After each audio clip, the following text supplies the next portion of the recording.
ихэнд санхүүжилтийн дуусчдаг гэсэн ойлголттой.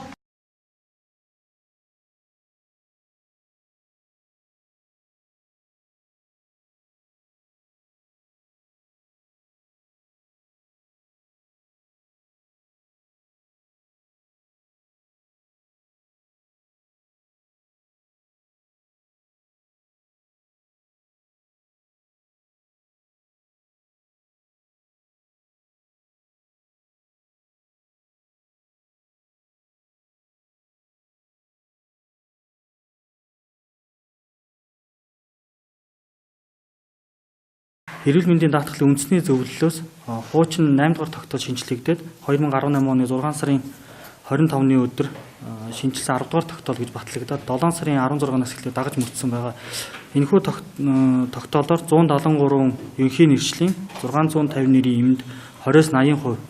Тэгээ хүүхдийн зайлшгүй шаардлагатай эмийн хөнгөлөлт үзүүлэх эмэнд болохоор 61 ерөнхий нэршлийн 170 гаруй эмэнд 50-80% хөнгөлөлт үзүүлж байгаа. За тэгээ манай Орхон аймгийн хувьд болохоор нийт 63 эмч хөнгөлөлтөө нэр эм бичих жор бичиж байгаа. Тэгээ тийнээс өрхийн эрүүл мэндийн төв дээр байгаа 8 өрхийн эрүүл мэндийн төв дээр 51 эмч бүсийн онцлог амжилтны төвийн амгалторын тасгаар болохоор 12 эмч хөнгөлөлтөө өнөр эм бичих жор бичиж байгаа. За тэгээд ер нь бол эмүүд нь бол өмнө нь бол 7 сарын 16-наас өмнө жагсаалт батлагдахаас өмнө бол нэлийн их хил ам дагуулж маш их өргөдөл гомдол ирдэг байсан. 8 сарын 1-ээс хойш бол энэ шинээр батлагдаж гарч ирсэн жагсаалтыг бол хэрэгжүүлж эхэлсэнтэй холбогдуулаад бол иргэдээс бол ирж байгаа өргөдөл гомдол байхгүй байна. За тэгээд манай эрүүл мэндийн даатгалын сангаас олгогдож байгаа 20 эмийн санд бол нийтдээ 990 баг 1 тэрбум орчим юуг бол эмийн үний хөнгөлтийг бол олгодог. Гэхдээ энэ болохоор сар болгонд бол бүх эмийн сангууд дээр бол хуваарлцсан гар бол олгож байгаа. Ер нь бол эмийн төсөв бол энэ жилийн тухайд бол 7 сарын 1-ээс 5-6 эмийн сан дээр бол ойролцоогоор бол 100 орчим сая төгрөг бол нэмэгдсэн.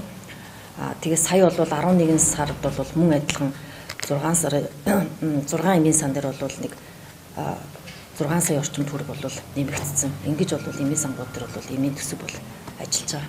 За эмийн сангууд дээр олгогдож байгаа эмийн үний хөнгөлөлт нь бол жилийн эхэнд бол эрүүл мэндийн даатгалын ерөнхий газраас батлагдаж ирсэн төсөөрөө явагддаг. Гэхдээ энэ төсөв нь болохоор бас яг өвчлөлттэй холбоотойгоор эхний 3 сарда 1 2 3 дугаар сард арай өндөр санхүүжилт олгоод мөн адилхан 10 11 12 сарда бас адилхан нэлээд өндөр өмнөх одоо тэр дунд нь байгаа 5 6 саруудыг бодоход арай өндөр санхүүжилтээр бол олгогддог байна.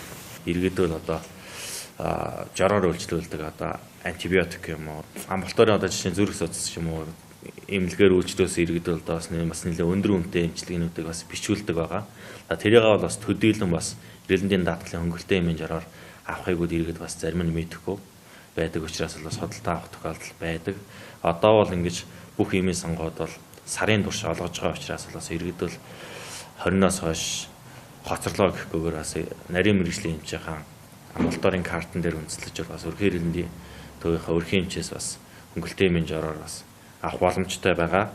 За дээрээс нь болохоор програмын шинжилэлт бас хийгдэж дуусантай холбоотойгоор иргэд бол жишээ нь 2-оос 3 эм авлаа гэхэд бол нэг эм нь 2 эм нь байгаад нэг эм нь байхгүй бол нөгөө бүх эм байгаа эмээсэн дээр л очдөг байсан бол одоо 2 эмийнхаа нэг нь одоо чинь 2 эмнийх нэг нь тэр эмээсэн дээр авахд бол тэрийг аваад нөгөө эмээ бас нөгөө эмээсэн дээр авах бас боломжтой болж өөрчлөгдсөн байгаа. За мөн 11 сараас бол Б болон С вирусын эмнүүдийг бас одоо хөнгөлөлтөө эмийн жорон дээр цог бичдэг байсан бол одоо Б вирусын эм тусдаа С вирусын эм бас тусдаа өөр кодон дээр бичигддэг болсон байгаа.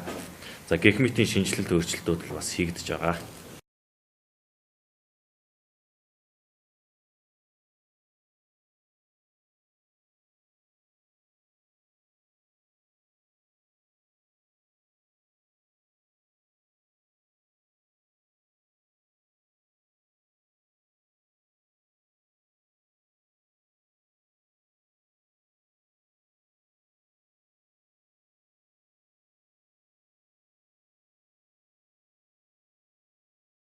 Оны эхэнд одоо ерөөсөө л 1 юм уу 2 өдөр сайндал нь 3 4 өдөр олгоод ингээд даатгалын юм байна дуусчаад хүмүүс айгүйх одоо гомдолтой байдаг байсан. За тэгээд энэ 4 сараас цахим жор бичсэнтэй холбогдлолтой эмийн сангийн ачаал өрхтөр ирж жоохон хуримтлагдах болсон. Тэгээд 7 сарын 16-наас одоо нөгөө шинээр гарсан 10 дугаар тогтоолын дагуу эмийн үнийн хөнгөлөлт тарьцангуй жоохон багасаад ирсэн учраас дээрэс нь бас манай санхүүжилт бас жоохон нэмэгдсэн учраас хүмүүсийн одоо эм авах одоо даатгалаар эм авах хугацаа бол уртассан. Одоо ч гэсэн одоо 10 сарын 27-8 болоо явж хахад санхүүжилтөнд дуусаагүй эмийн сонгууд байна. Инхээр зэрэг өрхийн эмчтэй хандаад шаардлагатай эмээ хангалтайгаар авах боломжтой байгаа. Тийм болохоор одоо энэ иргэдийн бас нэг буруу дутуу ойлголт гэвэл одоо сарын эцс юм уу дундуур санхүүжилт дуусчдаг эмийн сангаас эм авах боломжгүй гэдэг ойлголт байхгүй шүү. Тэгэхээр иргэн та эмнэлэгт хандахдаа өөрийн амбулаторийнхаа карттай, эрүүл мэндийн даатгалынхаа дэвтэртэй эмчтэй үзүүлээд ингээд эмээ бичүүлнэ. Тэрнээс биш одоо би тэрэндээ эм бичүүлнэ, энэндээ эм бичүүлнэ гэд ингээд хүмүүс 2-3 даатгалын дэвтэр бариад орж ирэхэд одоо өрхийн эмч бол үйлчлэхгүй байх нэ нэгд. Хоёрдугаарт одоо сарын эхэнд тэгж олон одоо иргэдийг ингэж овоорч яхахыг бол өрхийн эрүүл мэндийн төв зохицуулнаа. Тийм олноор нь бол хуваарлахгүй одоо сар сард нь өдөр өдөрт нь тэгшдгээд ингээд иргэн та үйлчлэл хэрэгтэй. Өнөөдөр хүртэл одоо 11 сарын 28 гэхэд өрхийн эрүүл мэндийн төвийн эмч нар бол бичиж байгаа. Иргэд бол сарын эхэндээ нилээд ирчээд сарын эцсээр бол одоо ганц нэг одоо баг зарим өдөр бол даатгалаар бичүүлэх хүмүүс ингээд ирэхгүй хандлага ажиглагдж байгаа.